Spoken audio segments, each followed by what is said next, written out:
Good evening. I will now call the January 14th, 2025 Bermuda Run Town Council meeting to order. As a reminder, please silence your cell phones.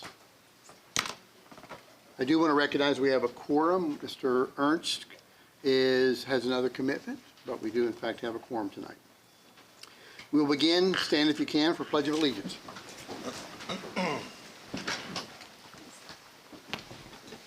I pledge allegiance to the flag of the United States of America and to the republic for which it stands, one nation, under God, indivisible, with liberty and justice for all.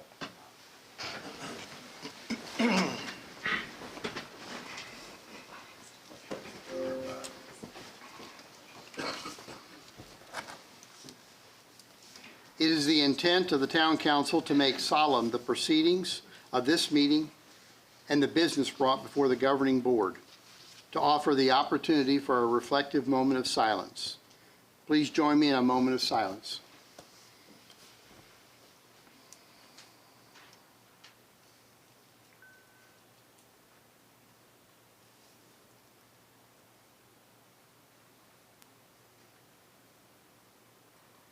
Thank you.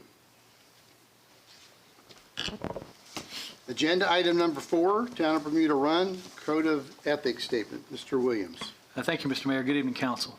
Pursuant to North Carolina General Statutes 168-86 and 160D-109, and the Town of Bermuda Run Code of Ethics Policy adopted November 9th, 2010, and further endorsed on August 9th, 2022, I would ask each of you before you adopt the agenda if there's any actual, potential, or perceived conflicts of interest with respect to any matter on the proposed agenda which will come before the Town Council for a vote at this meeting tonight. If so, please speak up and let the Council know at this time before the agenda is adopted. Thank you, Mr. Mayor. Thank you, Mr. Williams. Agenda item number 5, adoption of the agenda. Council has had an opportunity. Excuse me. As a reminder for everyone to silence your phone. Oh, wait, we covered that already. That was my attempt to do so, Mr. Mayor. I apologize. Council has had an opportunity to review the agenda. Are there any revisions, or do I have a motion to approve? Motion to approve? I have a second. I'll second. Motion by Tedder, second by Schaefer. Council, show of hands. 4-0. Thank you, Council. Agenda item number 6, approval of the December 10th, 2024 Town Council meeting minutes. Council's had an opportunity to review the minutes. Are there any revisions, or do I have a motion to approve? Motion to approve? Second. Motion by Nelson, by Guthrie. Council, show of hands of approval. 4-0. Thank you, Council. Item number 7, citizens' comments. We have 5 individuals signed up. Mr. Williams, can you please explain our rules for citizens' comments, please? Yes, sir. I'd be glad to. During the public comment period, each speaker is allowed a total of 3 minutes to speak and shall immediately stop when his or her 3 minutes are up. When you approach the podium and begin speaking, please state your name and address. The speaker shall address the council as a whole and shall not ask for any verbal exchange back from the council. It's not the intent of the public comment period to require the council or staff to answer any impromptu questions. There should be no discussion between the speaker and the members of the audience. Mr. Mead will be the timekeeper and will inform you at the 30-second time remaining spot and when your time will be up. Thank you. Thank you, Mr. Williams. Yes. First speaker, Janet Huskins.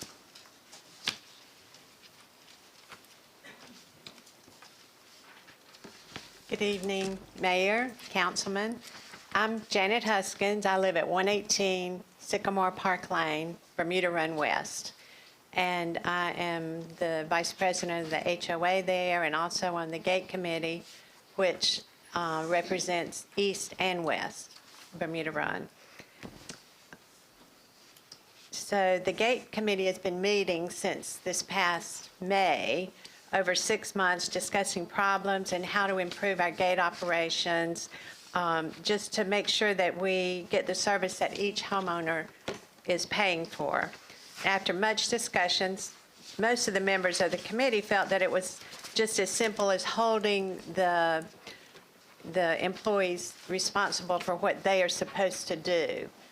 We talked with Allied. They came and visited our committee. They offered to put in a free telephone line that we could call to make complaints or concerns so that the city wouldn't be burdened with so many complaints. And after this, I feel like most of the committee felt like Allied was holding up their end of the deal and doing a good job. So right now, we are facing our neighborhood and, well, all of Bermuda Run, potential property tax increases up to 30 to 40%, our club dues, which, by the way, Bermuda Run West has to join the club. So with our neighborhood being primarily a retirement community, we just don't think we want to make any more changes in the gate right now. And our homeowners association asks that you not make a change in the current structure. Thank you. Thank you. Next individual, Chick Hen.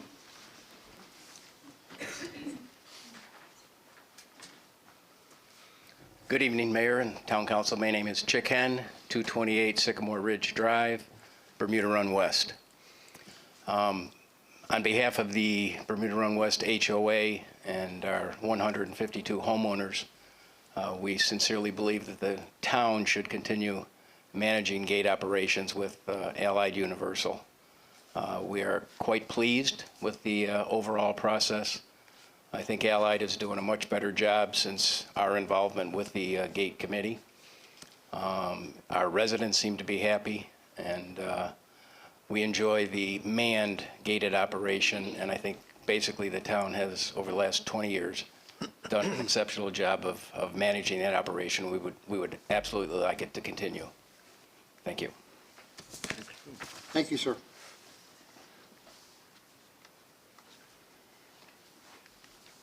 Phil Bargoro.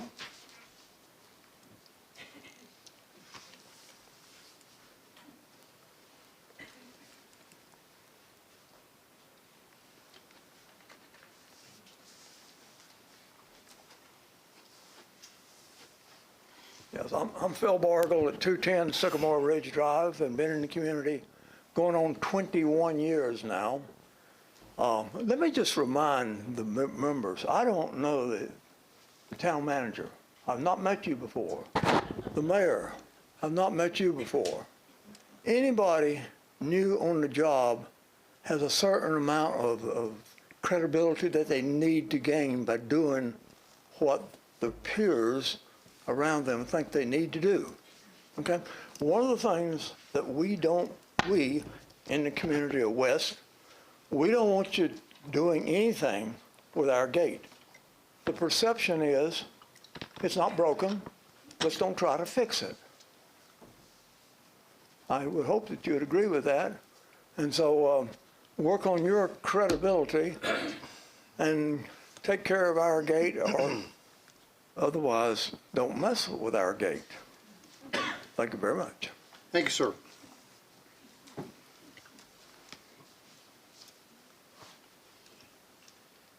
Dr. Suzanne Hess.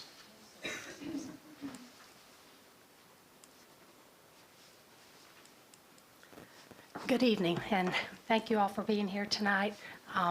First, I'd like to first, Suzanne Hess, 277 Orchard Park Drive. I'm on the other side from these Sycamore Ridge people, but still, I've enjoyed Bermuda Run West immensely. And the first thing I'd like to do is just thank each and every member of the gate committee that has been meeting the majority of last year. We sure appreciate it. And I just really know that it can have a snowball effect sometimes if there's concern raised, which I don't want to see. We are very thankful that Allied Security has been responsive to the concerns, and they will strive to honor the terms of the contract that they have. They have also provided the direct phone line for communication, which is wonderful. Then it helps take off any calls to you. I don't want your jobs to be burdened. The Homeowners Association, I'm the president of Bermuda Run Homeowners Association, and as Janet said, she's vice president. She's kept us abreast of all the meetings and the information being passed along. And I hope that everybody on the Gate Committee was aware of the two proposals that are on the agenda for tonight, the two proposals and what the implications are. So I'm not sure that was clear, but we would just like to give our support for continuing the contract with Allied Security, utilizing the direct phone line of communication, and look forward to continuing the current relationship. Thank you so much. Thank you.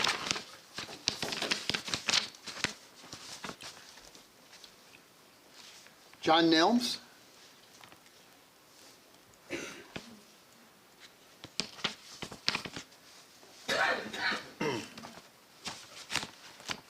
Hello, thank you all for being here.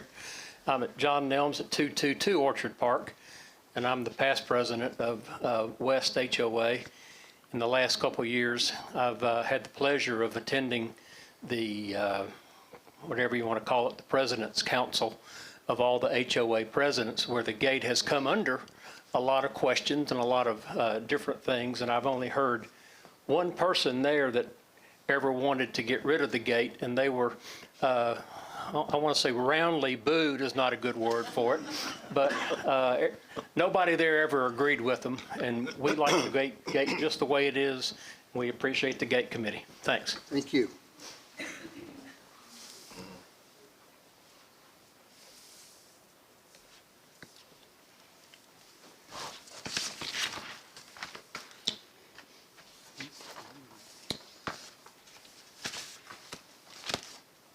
Okay, moving to agenda item 8, proposed action items. 8A, gate operations. Town manager is requesting consent on pursuing RFP process for gate operations that include a staffing-only model and a staffing/administration model. Mr. Meadwell. Thank you, Mr. Mayor. As you've stated, staff management is asking for consent to give direction for us to move forward with investigating how this current contract should be formed in the future. As many of you know, that we are currently operating on a legacy type contract that has really just passed down over the years with certain amendments that have been made to do that, to various levels of service, staffing, things of that nature. But because this contract has been kind of in place, and we're essentially in a kind of a month-to-month or a year-to-year kind of contract, it really behooves the town to go out on the open market to really see how this pricing actually compares to what we're currently paying now, or to see what a new vendor may be able to pay for those same type of services.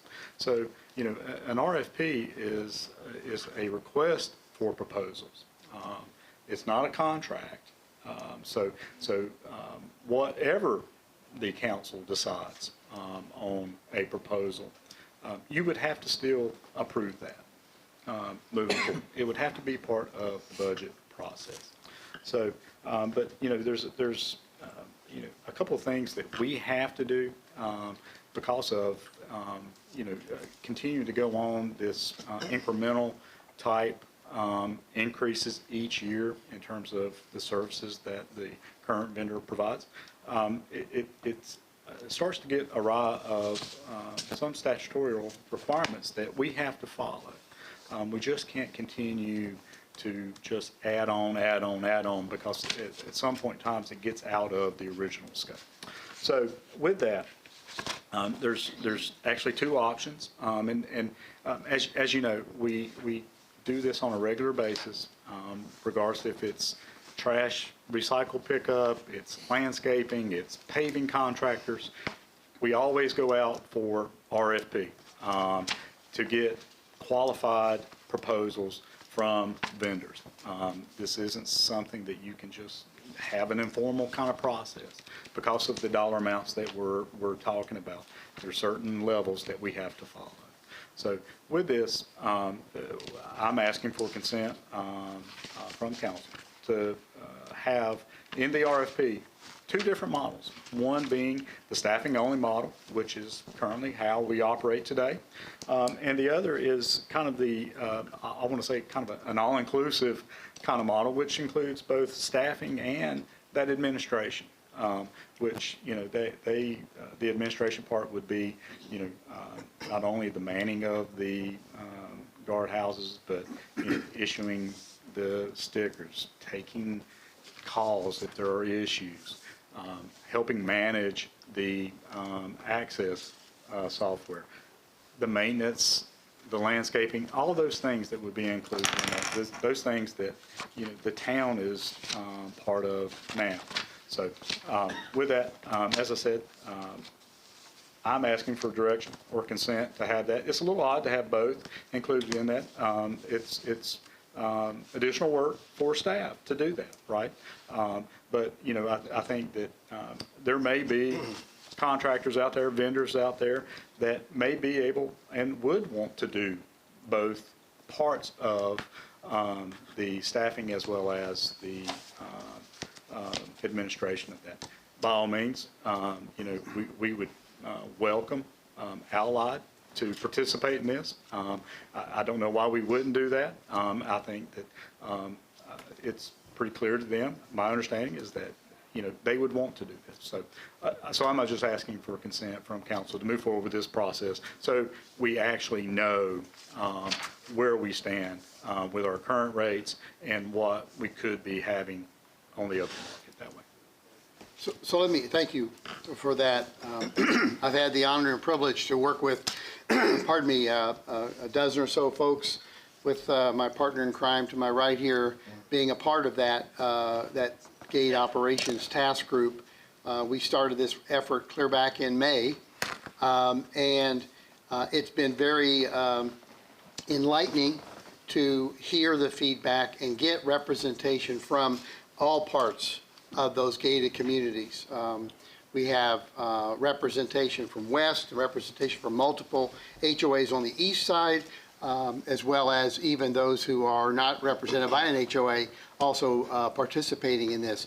It's been a very, I think, a very positive journey for feedback from folks that have been part of this task group in not me driving the direction, but us gathering feedback and thoughts and concerns and capturing it in a way that allows us to measure the temperature and the feedback from those who are paying those fees. And I appreciate all those who are represented as part of that. I want to make sure I ask this question back to you, even though I know the answer, just so that we have it, you know, kind of codified in the discussion. The RFP process is essential and required part of us moving forward to codify a contract with a gate security vendor, period.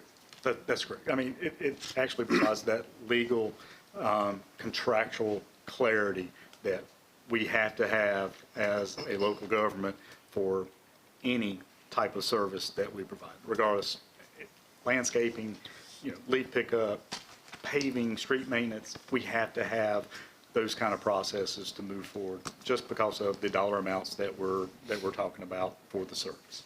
And that is what I'll call Part A of what you're describing is the staffing-only model. What we're asking the council to approve is a second stream of work to investigate the opportunity for an RFP on that, we'll call it the all-in model. There are those in the audience who don't live behind the gated communities who have asked me in the past, why is the town of Bermuda Run involved in gate activities for a part of our town, not the entire town? The second activity that we're describing here is simply an opportunity to investigate what that might look like in terms of a quote. We have no idea what will come back, who will participate and what those numbers look like. But as we talked about in our journey with the task group, this seems to be the right time to at least ask the question to understand what the scope and scale that might look like. So I just wanted to kind of share that to help clarify for anyone who may not be part of the task group that this is not new, this is part of the journey. I agree, by the way, that the feedback from the task group has been very positive in terms of the results that we've been able to garner from Allied in working with them and coaching them and counseling them and holding them accountable. So a lot of good positives. But to your point, nothing really is in place that will allow us to sort of move forward with an existing contract. We would need to establish a new one anyway. And this is the time to bring in other players to at least ask the question, what does that look like in terms of cost? I've dominated this. I know Jeff has been a part of this. So Jeff, I'll ask, if you have any comments as well. No, I do not. I mean, thank you guys. Number one, Janet and Chuck both were part of that team, and there were 10 other folks, and we also included Brian Meeks from the Country Club as well. So, I don't, just listening to John talk, or I think John mentioned, in favor of the gates, I don't think it's anybody's intention to remove the gates. It's just a matter of how we manage the gates. That was the intention that came out of the gate committee, so. This is more just, hey, do we have the opportunity? Are there other folks, as we discussed in the committee, we reached out and asked everybody on the committee to reach to a large source to venture to other country clubs in the state of North Carolina that had gate services and ask an equitable fee. What was their comparison? How does it compare? And I would reiterate what a lot of folks have already said is that, 9 months ago when we took the task on, I'd be remiss if I didn't say some of the calls we got were not in favor of the current Allied group in the gate. That I think we had several folks make comments that, the gates weren't operated properly. What could we do about fixing that? And after a conversation with the gate committee and the mayor with Allied, I think Allied really has stepped up. I mean, they've done a nice job. Hopefully they'll continue to do it. But, the residents are paying for this. This is not a town obligation. We all pay as a resident of Bermuda Run. I've been here 42 years, and so, yeah, we all pay the gate fee.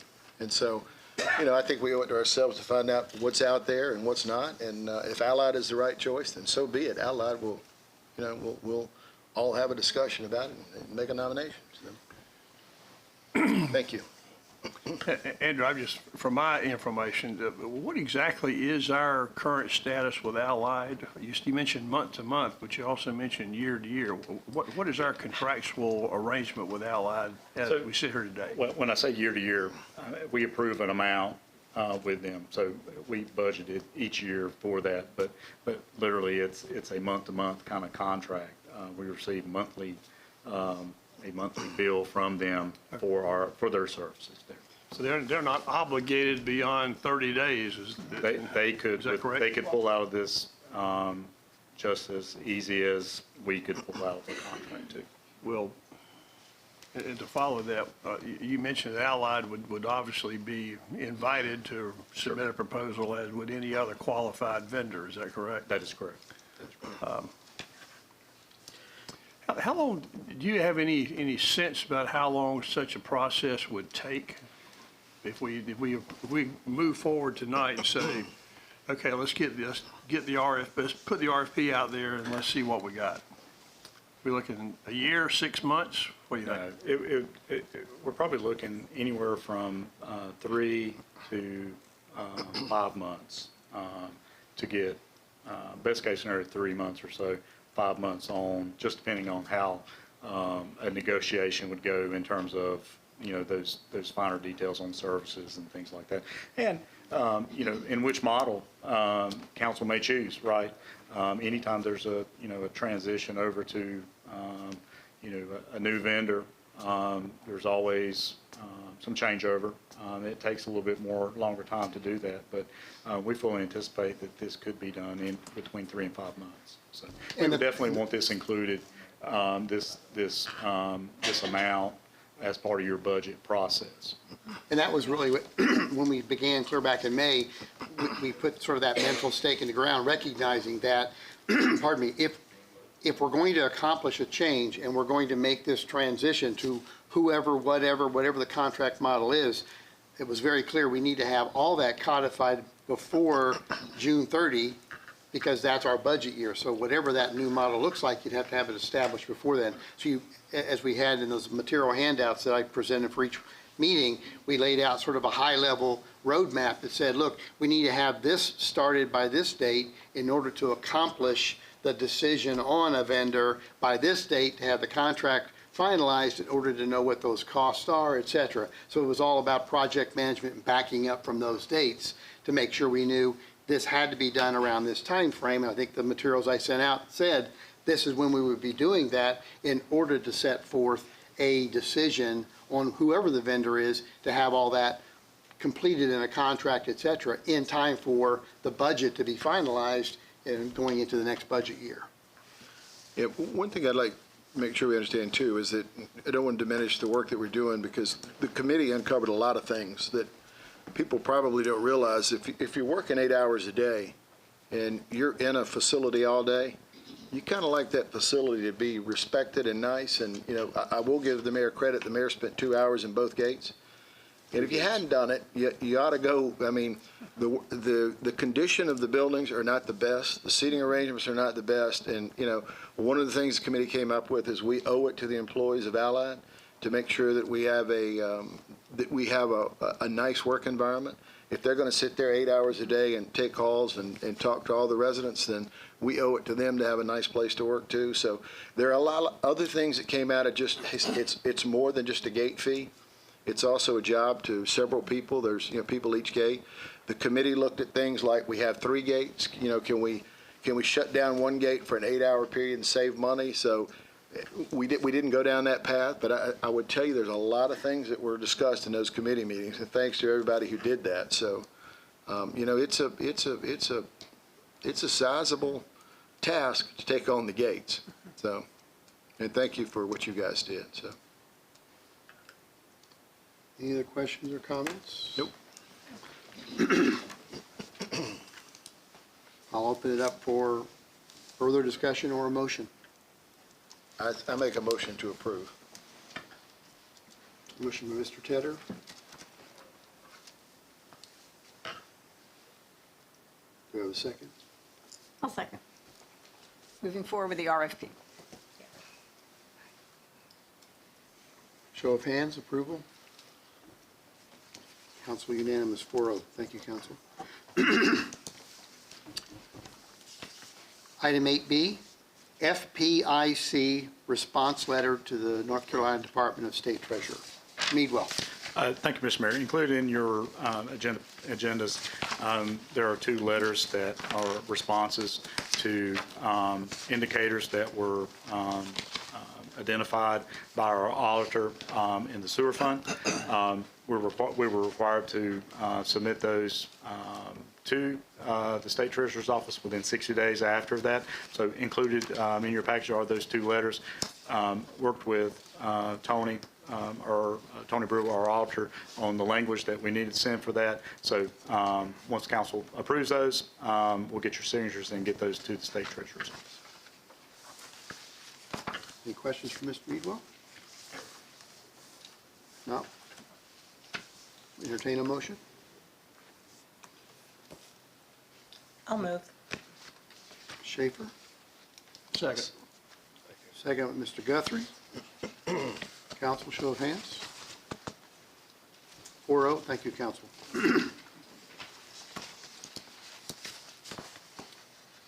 Item number 9, Town Manager Report and Comments. Meadwell. Thank you, Mr. Mayor. Just a few items. Just let council know that we will not have, or the planning board will not be meeting this month. There's no new items or actions that needed them to meet. We're still kind of waiting on some clarity on Senate Bill 382. I think the mayor's going to kind of discuss that a little bit more. So we're going to wait on that, as we had indicated, just kind of hit that pause right there. But hoping to have some some news and some information in the next coming weeks to share with council as we move forward. I think most of you know our pedestrian plan information sessions are next week. So looking really forward to that. Hearing some feedback from our residents on this long-awaited project, so looking forward to that too. But also wanted to give you an update on the 2 stormwater projects that we're working on. We've gotten agreements from all of our utilities. When I say utilities, water, sewer, telecom,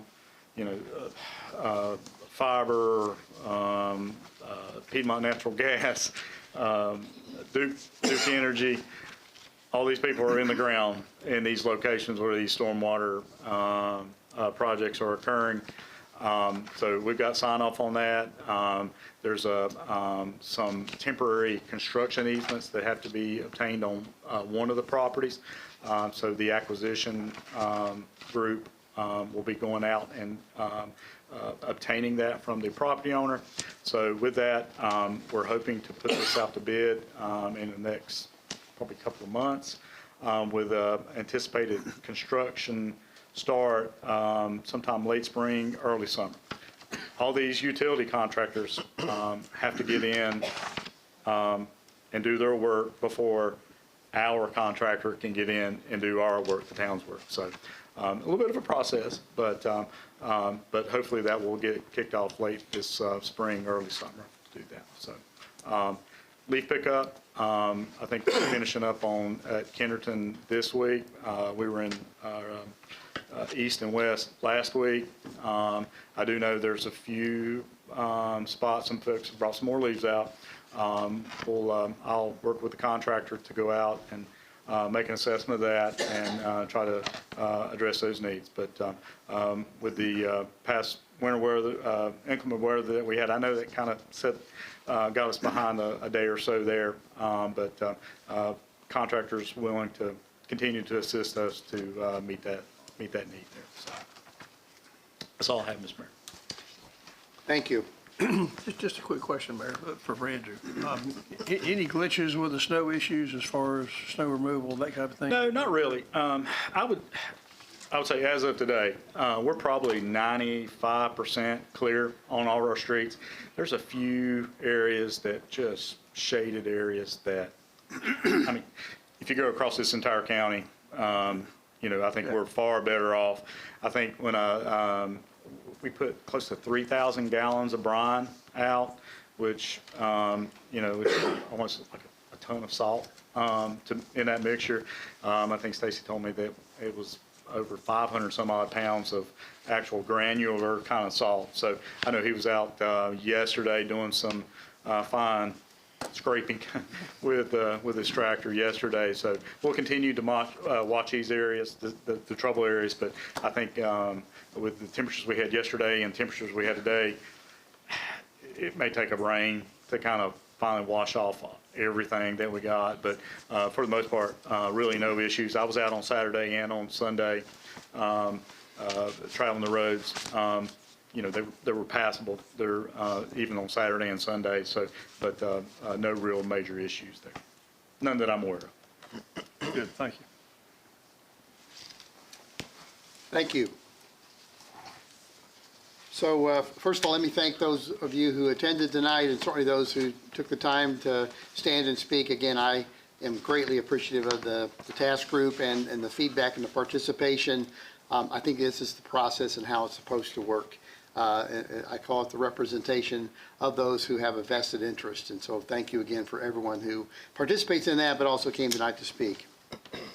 Also want to give a shout out to, try to do this in each of our meetings, but give a shout out to our fire chief back there in the corner. I don't know how many of you who monitor such things, but when there's bad things that happen, whether it's automobile, road, snow, fires, health issues, some of the worst possible weather you can imagine. The rest of us are bundled up inside looking out the window. We got a crew of folks that are out there saving people and helping people. And I always want to thank and acknowledge them for that. Greatly appreciate the service that Chief Howard and his team and Rodney and Advance do for us as well as our first responders and law enforcement as well. I would also ask that we all keep those in California in our thoughts. You know, we're dealing with Western North Carolina, and you imagine the devastation of floods, and then you just get a whole new set of images of the devastation of fire. And I have to tell you, it is heartbreaking to hear some of those interviews and people who neighbors after neighbors after neighbors who've lost everything, including family members. So keep them in your thoughts as well. This country's gone through some pretty bumpy roads here lately. I think we're due for a break here soon. But please keep them in your thoughts. It's not over. It keeps continuing, and that's the harrowing part of this process. It's not done yet. And so anyway, I would appreciate if you do that. So last month we had Jamin Gaddy in from Davie County Tax Office, and he gave us sort of an update on what's happening with the revaluation. He gave a presentation that walked through a little bit of the background, sort of how they did their calculations and their math and their assessments. We didn't want to publish that because if you remember, if you were part of that or watched the video, Jamin qualified that to say that that was not yet final because he was giving this presentation in early December and they hadn't yet vetted the rest of the numbers through the rest of 2024. Well, Mr. Meadwell reached out and got validation from the tax office that for all intent and purposes, what was presented is representative of what the reevaluation looks like in terms of those numbers. And I'll remind you, and again, I'm the messenger here. I don't have a door here, so I want to be cautious. But the numbers said Bermuda Run residential is in that 40% increase in terms of the valuation. I've talked to Bermuda Village and explained this to them, and I think I may have confused some folks. Let's be real clear. Reevaluation is the base value of the property itself. That doesn't necessarily translate into a 40% tax increase. The tax part of this is driven predominantly by the county and the decisions the county makes in their tax assessment that they do every year in the springtime. I will say that those of you who live in Bermuda Run, 80% of your taxes will come from the Davie County tax portion of your taxes. High-level numbers, current taxes for Davie County, 73.3 cents. Bermuda Run, 15 cents. Fire tax, 4 cents. Those are the three taxes that comprise the taxes that would be applied against that reevaluation. But this is a decision that gets made by Davie County in how they determine the tax rate against that new valuation. I'm not a tax expert, I'm just trying to explain it in layman's terms. Hopefully I don't get a phone call from Jamin or our county manager tomorrow. But again, look for that notice to come to each of the parcel owners. As we understand it, late January, early February is when you'll get that notice. You're encouraged to reach out to the Davie County Tax Office if you have questions about that assessment. I will caution you, if you want to reach out to the tax office to understand what your new tax bill will be, the answer you're going to get is, it's too soon to give you that information. That won't be known until the Davie County Commissioners approve the new tax rate. All that won't happen until they finalize their budget for 2025, which means you're likely to see that in the July-August timeframe as part of your tax bill. So all I'm trying to do is say, one, please don't call the town of Bermuda Run because we can't answer a single question about your assessment because it's not being done by the town, it's being done by the county. Number two, don't call the county and ask them, what is my new tax bill going to look like? they can't provide that. Hopefully that helps folks, and my truck isn't keyed when I go outside.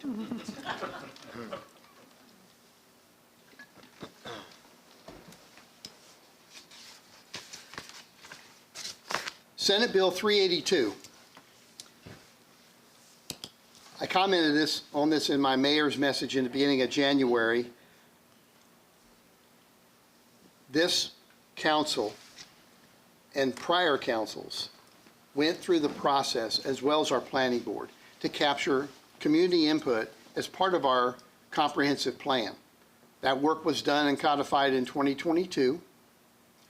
From that plan, this council and prior councils worked on a set of strategies and objectives, listening to what we heard from that feedback in that comprehensive plan. One of the things that we heard loud and clear, this town needs to work to manage its growth and control its growth to align to what the vision of the citizens of this town want. We began a journey over a year ago to work on what we called land use and zoning changes. A year and a half ago, actually, now that I think about it. A year ago in January, the council sat up here and voted and approved to make changes to our zoning. Things like building heights, et cetera, where we made changes as part of aligning to that vision of what we heard in that comprehensive plan. Over the past 7 months, members of this council, looking to my left, Council Member Ray Nelson, Planning Board, Mr. Meadwell, myself, and Benchmark worked on what we'll call Phase 2 of land use and zoning changes. That work was completed, documentation was created, and all of that was teed up for the Planning Board for review in the December Planning Board meeting. The same day the Planning Board meeting was to be held at 6 o'clock, the North Carolina Legislature approved the override of Senate Bill 382. 131 pages, lots and lots of changes in that bill. One page, the last page, has changes that impact the restriction of local governments to implement down zoning.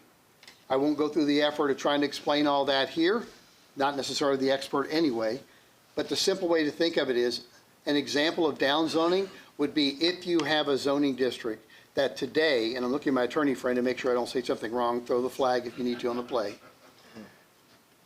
Today we have a district that would allow 15 housing units per acre. If the council decided that they wanted to change that district, and instead of making it 15 units an acre, they wanted to change it and allow only 8 units an acre. That's a down zoning. This language says in this new bill, new law says you can't implement a down zoning without the approval of the property owners. What's the likelihood a property owner is going to agree to a more restrictive use of their land? It's possible. I would argue less likely.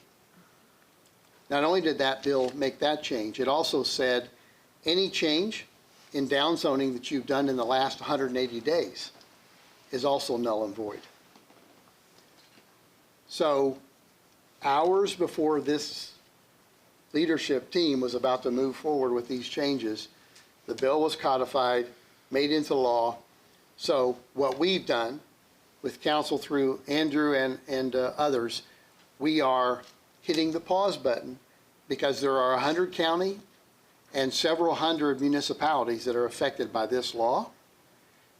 We want to hit pause and let's see what we learn from them, potential litigation from some of them, and the School of Government guidance and feedback.